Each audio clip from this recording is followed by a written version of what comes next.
Hello అండి, welcome back to my channel Ramyabanu 11. అందరూ ఎలా ఉన్నారు? బాగున్నారా? నేనైతే చాలా బాగున్నాను. సో ఈరోజు వీడియో ఏంటి అంటే వైభవ లక్ష్మి పూజ నియమాలు అయితే ఈ వీడియోలో షేర్ చేస్తున్నానండి. లాస్ట్ టైం ఆల్రెడీ వైభవ లక్ష్మి పూజ వీడియో కంప్లీట్గా డే మార్నింగ్ నుంచి ఈవినింగ్ వరకు మొత్తం వీడియో అనేది షూట్ చేసి ఆల్రెడీ పోస్ట్ చేశాను. ఎవరైనా చూడకపోతే వెళ్ళి చెక్ చేయండి, లేదా డిస్క్రిప్షన్లో ఇస్తాను లింక్ అనేది, ఒకసారి చూడండి. మొత్తం కంప్లీట్ వీడియో అనమాట, అదంతా ఉంటుంది. ఎవరైనా చూడకపోతే వెళ్ళి చెక్ చేయండి. నెక్స్ట్ ఈ వీడియోలో ఏం చెప్తున్నానంటే నియమాలు చెప్తాను అనమాట. వైభవ లక్ష్మి పూజ చేయాలి అనుకునే వాళ్ళు పాటించాల్సిన నియమాలు ఏంటి అనేది నేను చెప్తాను. ఫస్ట్ ముందుగా వైభవ లక్ష్మి పూజ చేయాలంటే ఖచ్చితంగా అన్నీ రెడ్ కలర్ యూజ్ చేయాలి. అమ్మవారికి ఫ్లవర్స్ యూజ్ చేసిన రెడ్ కలర్ అయి ఉండాలి. అక్షింతలు కూడా రెడ్ కలర్ అయి ఉండాలి. బ్లౌజ్ పీస్ రెడ్ కలర్ అయి ఉండాలి. ఈవెన్ మనం కట్టుకునే చీర కూడా అందులో కూడా రెడ్ ఉండాలి. తాంబూలం ఇచ్చినా కూడా అందులో కూడా రెడ్ అయి ఉండాలి. అమ్మవారికి ఎరుపు రంగు కలర్లో ఉన్నవన్నీ వాడాలన్నమాట. సో పువ్వులు అన్నీ చెప్పాను కదా, each and everything red colour అయి ఉండాలి. నెక్స్ట్ ఈ కలశంలో పోసే నీళ్ళు మనం ఏం చేయాలి అనే డౌట్ ఉంటుంది. సో పిల్లలు కావాలి అనుకునే వాళ్ళు రావి చెట్టు మొదలు వేస్తారండి. సంతానం అన్న పిల్లలు ఉంటాయి కదా. సో దాంపత్యం కావాలి అనుకునే వాళ్ళు మామిడి చెట్టుతో మొదల్లో వేస్తారు. సౌభాగ్యం కోరుకునే వాళ్ళు తులసి చెట్టు మొదల్లో వేస్తారు. ఆర్థిక సమస్యల నుంచి బయటపడాలి అనుకునే వాళ్ళు ఆ వాటర్ని భర్త భార్య తాగుతారనమాట. భార్యాభర్తలు ఇద్దరు తాగాలి. సో అందులో ఉన్న వాటర్ని అయితే ఆ పూజ అయిపోయిన తర్వాత, దీపాలు కొండెక్కిపోయిన తర్వాత మనమైతే ఆ పని చేయాలండి. సో ఈ డౌట్ చాలా చాలా మందికి వస్తుంది. ఆ డౌట్ అనేది నేను క్లారిఫై చేసేసాను. నెక్స్ట్ ఇంకేంటంటే ఆ పూజలో వాడిన కొబ్బరికాయ, అరటిపళ్ళు, పెట్టిన పానకం, వడపప్పు, పరవన్నం, ఇంకా మొత్తం పూజలో పెట్టే ప్రతి వస్తువు పూజ అయిపోయిన తర్వాత ఏం చేయాలి, ఆ కలశం కింద ఉన్న బియ్యం, ఇవన్నీ కూడా ఏం చేయాలి అనే డౌట్ ఉంటుంది కదా. సో కలశం కింద ఉన్న బియ్యం ఉన్నాయి కదండి, ఆ బియ్యాన్ని పక్షులకి పెట్టాలండి. నేనైతే పూజ అయిపోయిన నెక్స్ట్ డే అంటే శుక్రవారము ఒక గిన్నెలో వేసేసుకొని అది మేడ మీద పెట్టేస్తాను. పక్షులో కాకులో ఏదో ఒకటి వచ్చి తింటుంది. సో అది అయిపోతుంది. ఆ వాటర్ అయితే మేము కానీ లేదంటే తులసి మొక్క ఒక్కోసారి మేము తాగుతాము, ఒక్కోసారి తులసి మొక్క మొదల్లో వేస్తాము. సో మల్లె చెట్టు, మామిడి చెట్టు, రావి చెట్టు మనకి అవైలబుల్గా ఉండవు కాబట్టి ఒక్కోసారి మనీ ప్లాంట్లో కూడా వేసేస్తాను నేను నీళ్ళు. సో అది. నెక్స్ట్ ఆ పానకం పెడతాం కదా, పానకం నేను కానీ మా హస్బెండ్ కానీ తాగుతామండి. ఇప్పుడు నేను పెట్టేది పానకం. ఆ పానకం నేను కానీ మా హస్బెండ్ కానీ తాగుతాము. ఈ పరమాన్నం వచ్చేసి నేను ఉపవాసం ఉంటాను కదా, మార్నింగ్ నుంచి ఈవినింగ్ వరకు. ఆల్మోస్ట్ ఈవినింగ్ ఏముంది, నైట్ పూజ అయినటికల్లా 7:30 అయిపోతుంది. తాంబూలం తీసుకోవడానికి వచ్చిన వాళ్ళు వెళ్ళేసరికల్లా వెళ్ళలేదని 8:30 అయిపోతుంది. వాళ్ళు వెళ్ళిన తర్వాత ఆ పరమాన్నం నేనే తింటానండి. ఇది దీపం కొండెక్కిపోయిన తర్వాత అది కూడా అండి. సో ఆ పరమాన్నం నేనే తింటాను. ఆ తర్వాత అందులో ఉన్న పెసరపప్పు, ఆ పెసరపప్పుని పంచదార వేసుకొని తినేయచ్చు. లేదు తినలేము, ఎందుకంటే అప్పటికి మార్నింగ్ నుంచి ఉపవాసం ఉండి నైట్ ఏదో తినేసి మళ్ళీ ఆ పప్పు తినలేము అని అనుకునే వాళ్ళు నేనైతే నెక్స్ట్ డే ఉడకబెట్టి పప్పు అన్నంలో పెట్టేస్తాను నేను, ఫ్రిడ్జ్లో పెట్టేసి. లేదంటే పప్పుచారు చేసేస్తాను. ఏదో ఒకటి పడేయకుండా, వేస్ట్ చేయకుండా మనం తినగలిగి, లేదా పిల్లలకి ఆ పప్పు ఉడకబెట్టేసి పప్పు అన్నంలో పెట్టేస్తాను అనమాట. సో ఏదో ఒక విధంగా ఆ పప్పుని యూజ్ చేస్తాను. సో నెక్స్ట్ ఇంకేమున్నాయి, ఆల్మోస్ట్ అని చెప్పేశాను. ఎరుపు అక్షింతలు ఎలా కలపాలి, వైట్ రైస్ ఉంది కదా, వైట్ రైస్ వేసాను. అందులో చిన్న నెయ్యి చుక్క, నెక్స్ట్ కుంకుమ ఉంది కదండి, ఆ కుంకుమ వేసుకుని చిన్న నెయ్యి చుక్క వేసి కలిపేస్తే అక్షింతలు అనేది రెడీ అయిపోతాయి. మనకు జనరల్గా ఎల్లో కలర్ అక్షింతలు ఎలా కలుపుతామో అలానే పసుపు ప్లేస్లో కుంకుమ వేసి కలుపుకుంటే అవి రెడ్ కలర్లో అయిపోతాయండి. ఎరుపు అక్షింతలు రెడీ.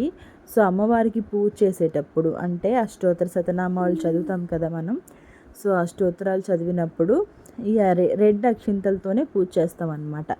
అది రెడ్ అక్షింతలు. నెక్స్ట్ ఆ కలశానికి కట్టిన పసుపు కొమ్ము ఉంది కదండి, తోరణం అంటారు, కంకణం అంటారు, ఇంకే మన ఇష్టం ఏమైనా అనొచ్చు. సో తోరణాన్ని కంకణాన్ని ఏం చేస్తామంటే పూజ అయిపోయిన తర్వాత దీపం కొండెక్కిపోయిన తర్వాత ఆ కంకణాన్ని తాళిబొట్టుకు కానీ కుడి చేతి మణికట్టుకు కానీ కట్టుకుంటారండి.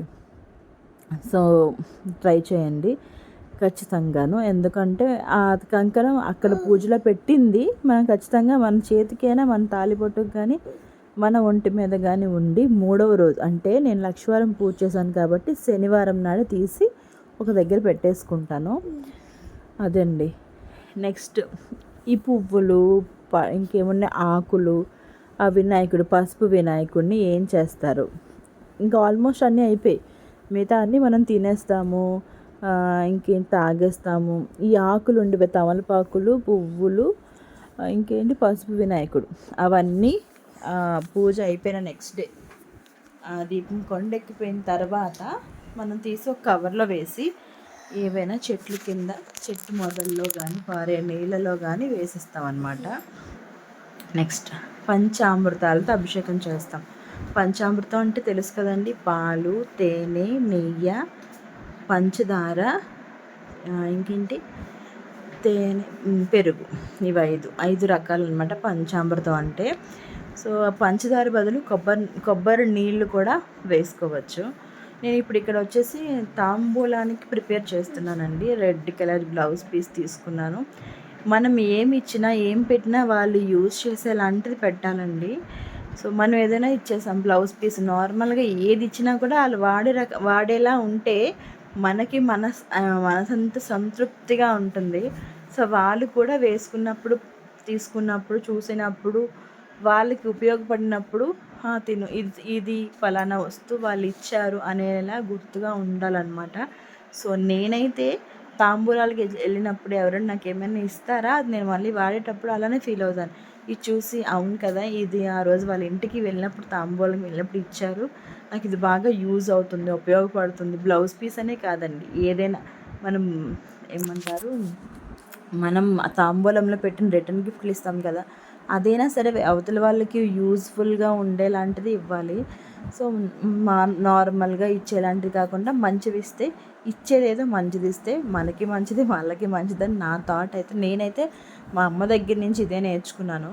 సో నేను చేసినా కూడా అలానే చేస్తాను. ఎప్పుడైనా సరే నా దగ్గర ఉన్న బడ్జెట్లోనే మ్యాక్సిమం నాకు కానీ నేను ఏదైనా ఎవరికైనా ఇస్తే అది ఎవరికైనా ఉపయోగపడేలాంటిదే తప్ప ఉపయోగం లేకపోతే నేనైతే చెయ్యను ఇవ్వను ఏం చేయను అనమాట. నెక్స్ట్ ఓకే టాపిక్లోకి వచ్చేద్దాము. అక్కడ ఉండే దీపాలు ఆవు నెయ్యితో మాత్రమే పెట్టాలండి. అమ్మవారికి ఆవు నెయ్యి అంటే చాలా ఇష్టం. ఆవు నెయ్యితో చేసిన ప్రసాదం కానీ ఆవు నెయ్యి దీపం కానీ అమ్మవారికి చాలా ఇష్టము. మీకు తెలియనిది ఏం లేదు, లక్ష్మీదేవి అమ్మవారి నివాసం ఉండేది ఆవులో, మీకు తెలుసు కదా ఆవు వెనక వైపు. నెక్స్ట్ ఇంకేంటి దీపాలకి ఎన్ని ఒత్తులు వేయాలి, దీపాలకి 2 ఒత్తులు వేసుకుంటే సరిపోతుంది. ఈ మధ్య ఇన్స్టాగ్రామ్లో ఎక్కడ చూసినా కొన్ని రీల్స్ మనకి జనరేషన్ అనేది అప్డేట్ అవుతున్న కొద్దీ మనకి ఎక్కువ తెలిసిపోతున్నాయి ఇన్స్టాగ్రామ్లో యూట్యూబ్ల వల్ల. ఏంటంటే ఇన్నాళ్ళు నా చిన్నప్పటి నుంచి ఎప్పుడు 2 ఒత్తులతోనే, 1 ఒత్తు వేయకూడదని తెలుసు, కానీ ఈ మధ్య 3 ఒత్తులు వేయాలి 4 ఒత్తులు వేయాలి 5 ఒత్తులు వేయాలి అంటున్నారు. అది మీ ఇష్టం. మీరు జనరల్గా పూజలో రెగ్యులర్ పూజలో ఎలా అయితే పెట్టుకుంటారో అలాగా నేను ఫస్ట్ నుంచి మా అమ్మ 2 ఒత్తులు చేసి వేస్తుంది, పూజ చేస్తుంది, నేను అలానే చేస్తాను.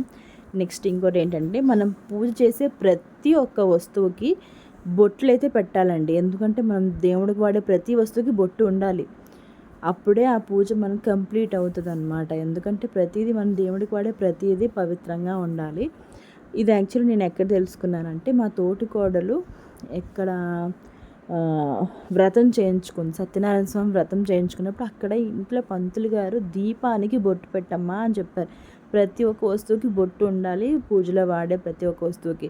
సో నేను వింటాను, అంతగా విన్నట్టుగా ఉంటాను కానీ విని పాటిస్తాను అనమాట. జనరల్ కొన్ని నాకు అవసరమైనవి అయితే నా మైండ్కి తీసుకుంటాను, లేకపోతే వదిలేస్తాను. సో నాకు అది మంచిగా అనిపించింది, మంచిదే దేవుడికి చేసింది ఆయన చెప్పారనే కాదు, నేను చాలా దగ్గర చూశాను. సో అప్పటి నుంచి ఇప్పటి వరకు కూడా నేను ఎప్పుడు పూజ చేసినా కంపల్సరీ నేను బొట్లు పెడతానండి. ఈవెన్ గంటకి అన్నిటికీ. నెక్స్ట్ మార్నింగ్ నుంచి ఉపవాసం ఉండి పూజ అయిపోయిన తర్వాత పంచామృతం కొంచెం తీసుకొని ఆ తర్వాత కొబ్బరి నీళ్ళు పూజలో కొట్టిన కొబ్బరికాయ నీళ్లు తాగి తర్వాత నేను తాంబూలం ఇచ్చిన వాళ్ళని పంపించిన తర్వాత నేను ఉపవాసం తీర్చుకుంటాను. ఏదో ఒక టిఫినో ఏదో ఒకటి తింటా అనమాట. తినేసి కిందనే పడుకోవాలి, నేల మీద పడుకొని బ్రహ్మచార్యం పాటించాలి అంతే.